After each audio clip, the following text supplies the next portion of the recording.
Bapak Presiden Republik Indonesia Insinyur Haji Joko Widodo, yang mudah-mudahan Allah panjangkan umurnya dalam kebaikan, para kabinet, menteri yang hadir, dan seluruh tamu undangan yang berbahagia.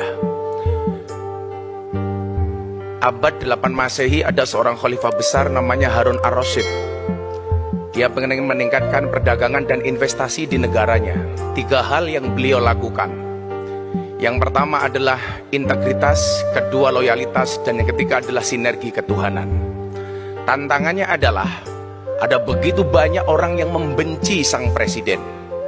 Maka kemudian satu saat ada ulama mendatangi Khalifah Harun ar-Rasyid dengan mengatakan, "Inni nasihun lak." Wahai presiden, saya akan menasihati Anda. Fa musaddidun alaika, tapi mohon maaf presiden, nasihat saya agak keras. Fala tajidanna fi nafsika alayya say'an, tolong Anda jangan marah dengan saya. Mohon maaf Bapak Presiden, jadi kalau ada ulama yang mulutnya keras itu sudah ada sejak dari zaman Harun ar-Rasyid. Nah, saat itu apa jawaban Harun ar-Rasyid? Innallaha ta'ala qad arsala man huwa khairu minka. Sesungguhnya Allah pernah mengutus orang yang lebih hebat dibandingkan Anda. Maksudnya siapa? Harun dan Musa. Ila man huwa syarrum minni, kepada orang yang lebih jelek dibandingkan saya. Maksudnya siapa? Fir'aun. Allah memberikan petunjuk kepada Harun dan Musa, memberikan nasihat kepada Fir'aun dengan kalimat faqulalahu qawlan layyina. Harun, Musa, kamu berikan nasihat kepada Fir'aun dengan cara yang lemah dan lembut. Artinya Bapak Ibu, pantaskah hari ini ketika kita memberikan kritikan kepada pemerintah, wabil khusus kepada presiden dengan cara yang kasar, padahal Allah memerintahkan Harun dan Musa untuk berbicara kepada Fir'aun sekalipun dengan cara yang lemah dan lembut. Maka kemudian yang terjadi apa? Ketika terjadi head speed ditangkap polisi, kesan yang terjadi adalah kriminalisasi ulama. Saya katakan tidak ada kriminalisasi ulama. Kalau ada ulama berbuat kriminal ditangkap sama polisi, itu bukan kriminalisasi ulama, tapi proses hukum terhadap ulama yang kriminal. Kriminalisasi ulama itu kalau Pak Enggar ngundang ustadz untuk ceramah pulang nggak diamplopi, lah itu kriminalisasi. Atas dugaan pelanggaran KUHP pasal 378 penipuan. Nah, kalau dikasih cuman sedikit isinya, pasalnya beda Pak, 335 perbuatan tidak menyenangkan. Atas dasar itu Bapak Presiden mohon izin, saya membuat gerakan dengan anak-anak muda, gerakan moderasi, beragama dan berbangsa yang happy dan menyenangkan.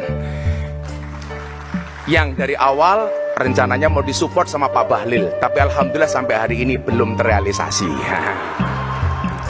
Mohon maaf Pak Bahlil, saya tidak menagih tapi hanya mengingatkan. Kemudian yang terakhir, sinergi ketuhanan. Atas semua langkah presiden dan para menteri kabinet, ada Pak Luhut dan lain sebagainya, serta hari ini kita melihat di universe, tentunya ada sinergi ketuhanan. Atas semua ikhtiar yang kita lakukan, tentunya kita minta kepada Tuhan untuk membuat semuanya menjadi mudah. Karena dikatakan oleh Ibnu Athaillah, tidak akan pernah terhenti sebuah permintaan ketika kamu sandarkan permintaanmu hanya kepada Tuhanmu, dan tidak akan pernah menjadi mudah sebuah permintaan ketika kamu percaya dengan kemampuanmu. Karena pada dasarnya manusia mampu bukan karena dia mampu, karena dimampukan oleh Allah yang maha mampu. Kalau memang manusia mampu, seharusnya dokter badannya paling sehat. Kenapa? Karena dokter pekerjaan menyehatkan orang lain. Tapi faktanya banyak dokter yang sakit. Saya di Jogja punya teman dokter THT, malah dia budak. Artinya apa? Dia juga tidak bisa apa-apa. Kalau memang manusia itu mampu, seharusnya kuli bangunan rumahnya paling bagus. Kenapa? Karena pekerjaan kuli bangunan membaguskan rumahnya orang lain. Tapi faktanya banyak kuli bangunan yang tidak punya rumah. Untuk itu kita berdoa Bapak Ibu. Saya jadi ingat cerita seorang Gus Dur ketika ada kiai berburu ketemu harimau ditembak. Ternyata harimaunya kebal, gantian harimau ngejar Pak Kiai. Begitu ketemu jurang, kiainya berpikir, saya harus tawakal pasrah sama Allah. Tangan diangkat, dia berdoa, ya Allah, kalau saya harus mati dimakan harimau, tolong matikan aku dalam keadaan husnul khotimah. Ternyata begitu matanya dibuka, macan tidak makan Pak Kiai. Pak Kiai bertanya kepada harimau, harimau kenapa kamu tidak makan saya?